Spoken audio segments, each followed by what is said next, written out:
This is how to integrate. So we're going to talk about integration in Math 176. You've spent almost half the semester learning techniques of integration, but in Maple, you can learn how to integrate in approximately 2 minutes. You only need to know that the command to integrate is the first syllable of integrate, which is int. And if, for example, you want to integrate the function x squared, you just write int x squared, and x going from, well, if we want the indefinite integral, just comma x. That is the integral of x squared. Now, just as with a few other commands, there's an alternate version of the command where you capitalize the command. You write a capital I instead of a lowercase I, and then you don't get the answer, but you get the statement of the problem in the usual mathematical notation. And if you want to put it together and get a pretty equation, make this I, lowercase I. So this is integrate x squared with a capital I equals integrate x squared with a lowercase I, and that's the answer. There's also an additive constant, which Maple doesn't write down, but that's fine. So it doesn't matter how complicated is your function. If it can be integrated, Maple can integrate it. Suppose I made this x squared times sine of x.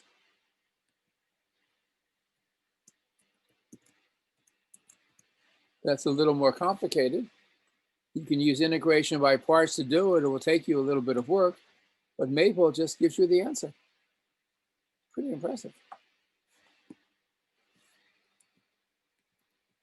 You want to make it more complicated, Maple doesn't care.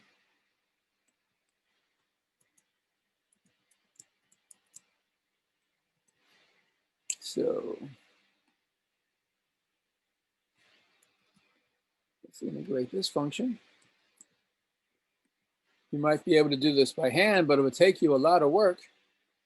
And you can see why it would take you so much work, because there are many, many, many, many terms in the integral, but this is the integral.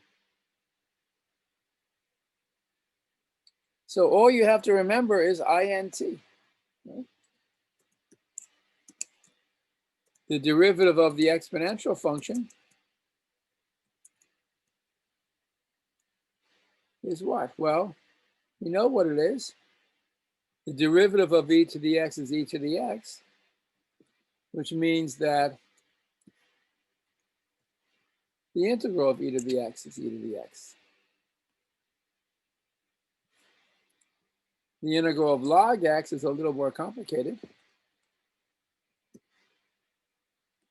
And Maple always uses, doesn't care whether you use ln or log for the log, it's always the natural log. The integral of log x is x log x minus x. It's a tiny bit tricky to do that by hand, but it can be done. Suppose we have the log of x. That's more complicated.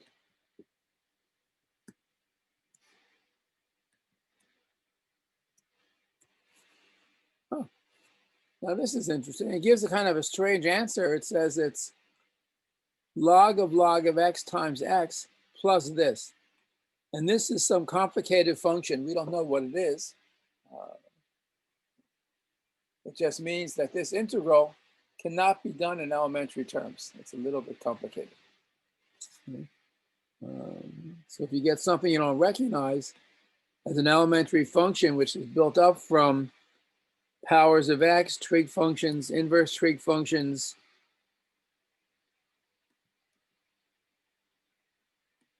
exponentials, and logarithms,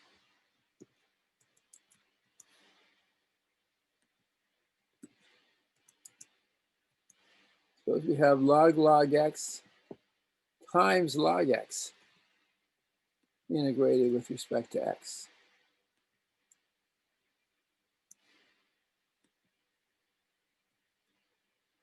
It's also kind of complicated.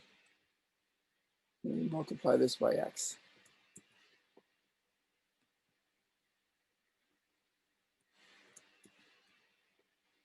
Still complicated. Wow.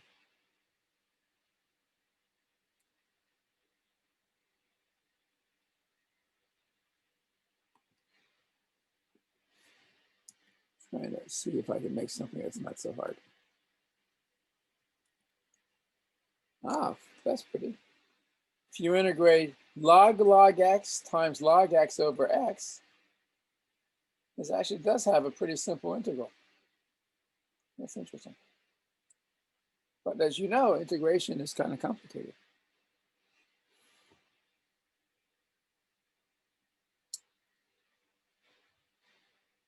So let me insert a line here. What I've been calculating are indefinite integrals.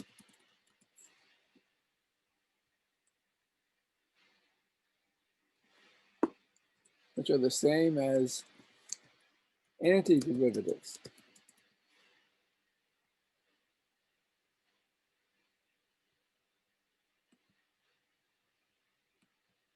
Let me calculate definite integrals.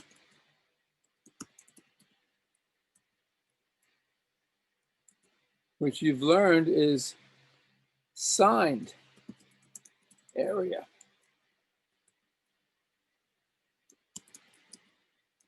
between a curve and the x-axis.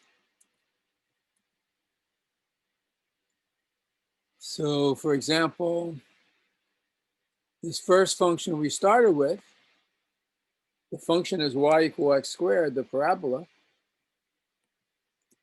Suppose I want to find, let me plot. Suppose I plot x squared, x going from 0 to 1. That's what it looks like. Suppose I want to find the area under the curve.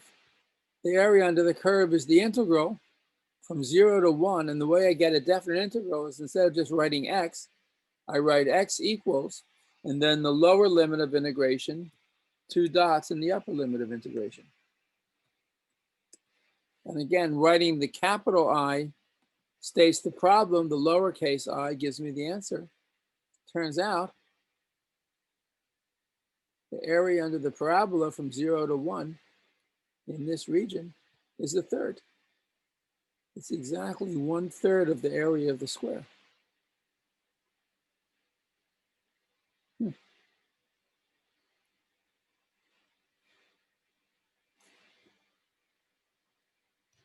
So that's a definite integral.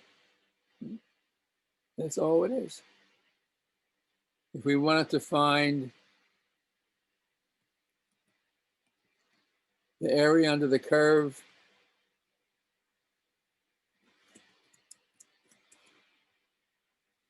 I don't know, from x equal 12 to 37,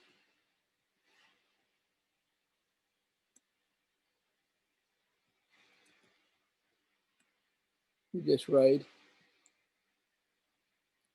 x equal 12 to 37. That's the answer. If you want it as a decimal, you could, for example, write equals and then just in one line evaluate this in floating point as a decimal. And that's what we would get.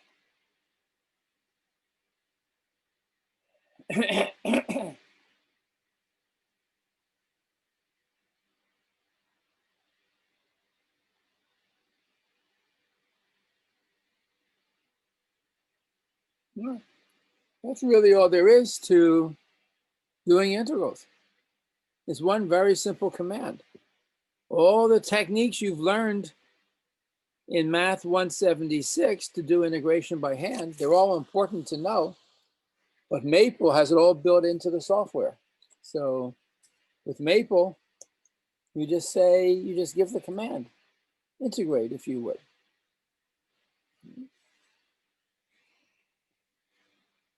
Let's do some geometrical type programs.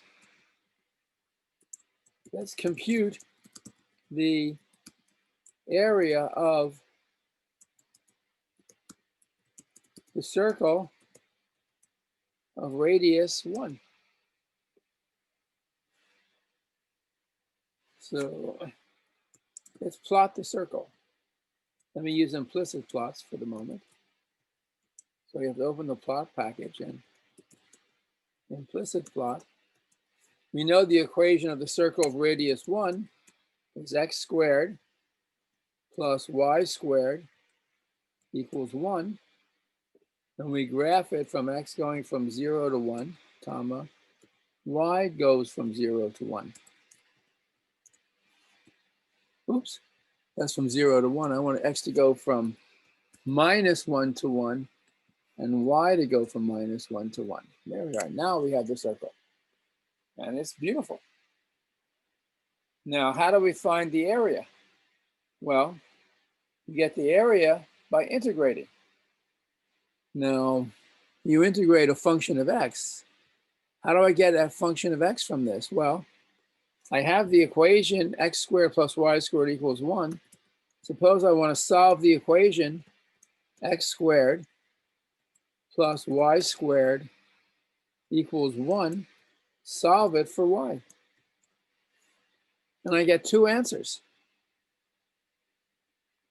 Square root, this is 1 minus x squared, just written minus x squared plus 1. That's the top of the circle. This is the bottom of the circle. So one way to compute the area is, well, I can integrate the function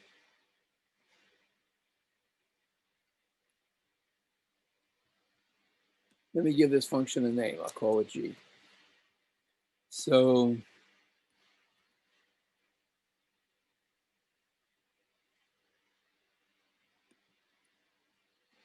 g1, that's the top half of the circle.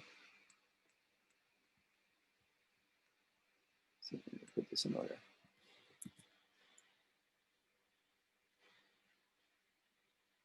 So the area, I can say, well, it's, if I integrate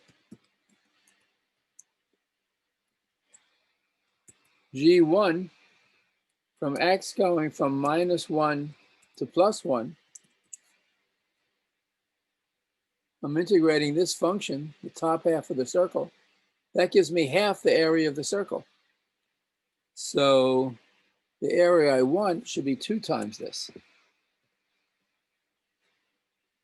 Oops. 2 times that. Huh, area is pi. Well, that's what we know. The area of a circle of radius 1 is pi. Or, see, g2, the second function, second solution, is minus this. And another way to calculate the area would be, it's the integral of the top minus the bottom.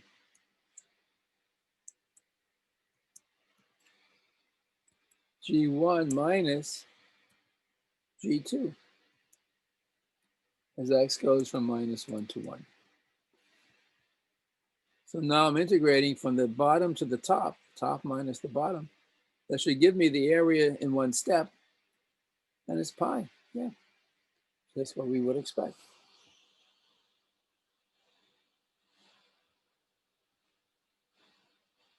Suppose we take something more interesting.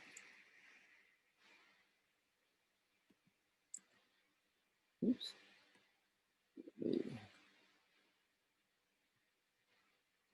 Copy this.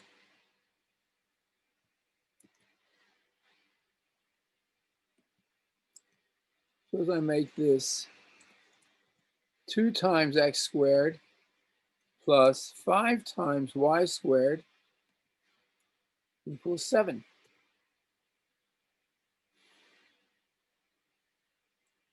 And maybe I'll let x go from -3 to 3 and y go from -3 to 3. Huh, what is that? Strange. Well, but if you look at this, you see 1 unit vertically is this big line. 1 unit horizontally is much smaller. So let me draw this to scale. So now we see, this is drawn to scale. We see this is an ellipse. Right? And we have the following problem. Find the area of this ellipse. So I can do what I did with the circle. I can take the ellipse, the equation of the ellipse, and solve for y in terms of x. Let me call the functions that I get. I should get 2 functions, one for the top and one for the bottom. Solve the equation of this ellipse for y.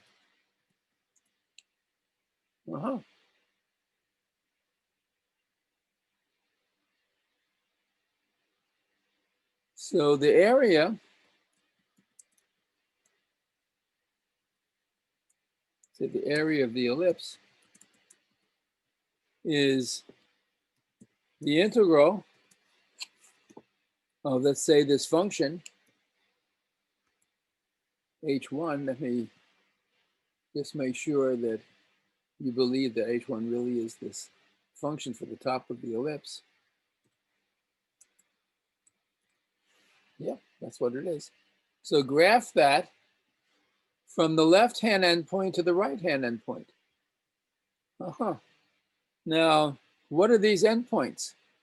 They're the points where the curve crosses the x-axis. They're the x-intercepts. They're the values of x when y is 0. Let's compute it. So let's say I call this A, that A be equal to what we get when we solve the equation 2x squared equals 7. Right? When y is 0, 2x squared equals 7. We get 2 numbers, plus and minus root 14 over 2. And again, A1 is the positive number. A2 is the negative number. And this is H1. So we want to integrate H1 from x going from the negative number to the positive number. And I'm just graphing here the top half of the ellipse. This will give me the area between the x-axis and the top of the ellipse. That's half of the area of the whole ellipse. So to get the area, I need to multiply by 2. And that's what I get. Root 14, root 35 over 10. I wonder if I can simplify that answer a little bit.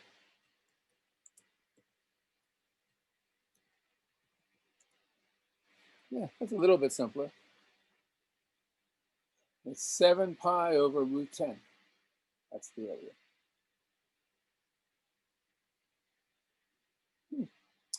Well, that's all there is. So there's some homework for Monday involving integration. But so it's very important to do because you have to know how to integrate. But I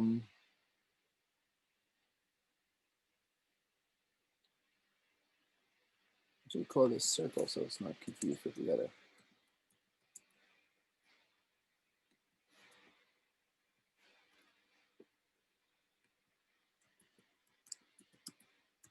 Yeah. So that's all we need for the homework. So that's it for this little lecture. We'll have some more interesting lectures next week.